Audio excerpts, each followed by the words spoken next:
Magandang araw po, Pag-asa Weather Update. Alamin ang lagay ng panahon ngayong araw na Martes, September 19, 2023.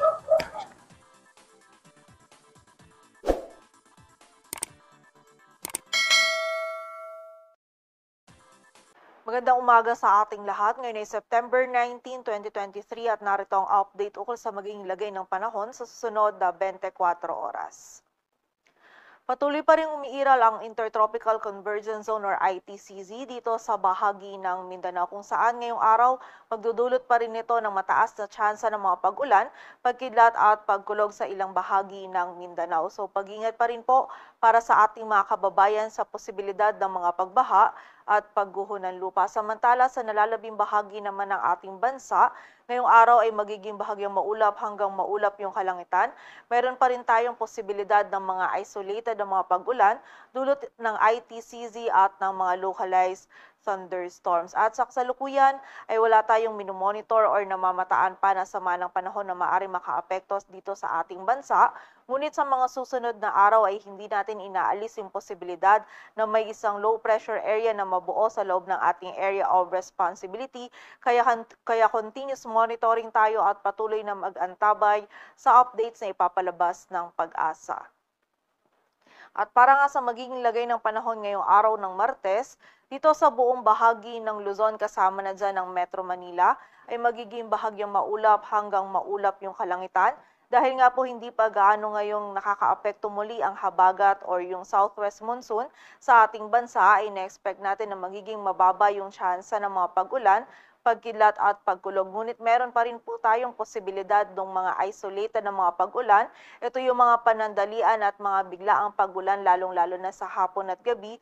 Dulot naman yan ng mga localized thunderstorms. And ang ating mga regional offices ay nagpapalabas din po ng mga thunderstorm advisories or mga babala ukol sa mga pag-ulan nito. Kaya kapag po tayo ay lalabas, huwag pa rin natin kalilibutan yung mga pananggalang natin dito sa mga pag-ulan na ito. Agwat ang temperatura dito sa Metro Manila ay mula 25 to 33 degrees Celsius. Samantala sa bahagi naman ng Visayas at Mindanao, ang bahagi ng Zamboanga Peninsula maging ang Basilan, Sulu at Tawi-Tawi ngayong araw ay makakaranas pa rin ng mataas na tsansa ng mga pag-ulan, pagkilat at pagkulog dulot yan ng ITCZ. Samantala, ang buong bahagi naman ng Visayas maging ang nalalabing bahagi pa ng Mindanao, ngayong araw ay meron lamang tayong mga tsansa pa din ng mga isolated na mga pag-ulan dulot ng ITCZ at ng mga localized thunderstorms. And during severe thunderstorms, ito pong mga pag-ulan nito, posible pa rin maging malalakas na mga pag-ulan na maaari magdulot ng mga pagbaha at pagguho ng lupa. So pag-iingat pa rin po para sa ating mga kababayan. Agwat ang temperatura sa Cebu ay mula 25 to 32 degrees Celsius at sa Davao naman ay 25 to 32 degrees Celsius. At para naman sa lagay ng dagat baybayin ng ating bansa, wala tayong nakataas na gale warning kaya malayang makakapalaot yung mga kababayan nating mga isda, pati na rin yung may mga maliliit na sasakyang pandagat. At para naman sa 3-day outlook ng mga key cities ng ating bansa, in the next 3 days, dito yan sa bahagi ng Metro Manila maging sa Baguio City, ay patuloy na magiging bahagyang maulap hanggang maulap yung ating kalangitan.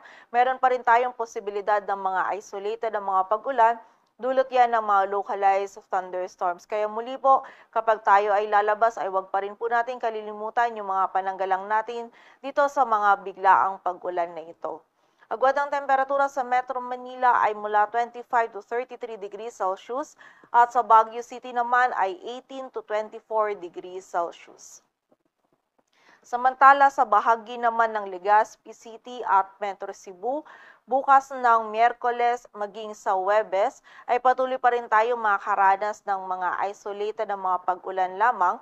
Ngunit by Friday naman ay magiging mataas na yung tsansa ng mga pag-ulan, pagkidlat at pagkulog dulot yan ng ITCZ at sa posibilidad na meron nga tayong mabuo na LPA sa loob ng ating area of responsibility. So continuous monitoring po tayo muli at patuloy na magantabay sa updates na ipapalabas ng Pag-asa.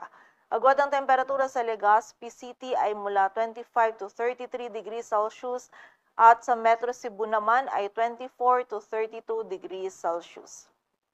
Samantala sa bahagi naman ng Metro Davao, in the next 3 days ay patuloy po tayo makakaranas ng bahagyang maulap hanggang maulap na kalangitan. Meron pa rin tayong posibilidad ng mga isolated or yung mga panandalian at mga biglaang pag-ulan, pagkidlat at pagkulog. Dulot yan ng ITCZ at ng mga localized thunderstorms. And muli po, during severe thunderstorms, itong mga pag-ulan nito, posible pa rin maging malalakas na pag-ulan na maaaring magdulot ng mga pagbaha at pagguho ng lupa. So pag-ingat pa rin po para sa ating mga kababayan. Agwat ang temperatura dito sa Metro Davao ay mula 25 to 33 degrees Celsius.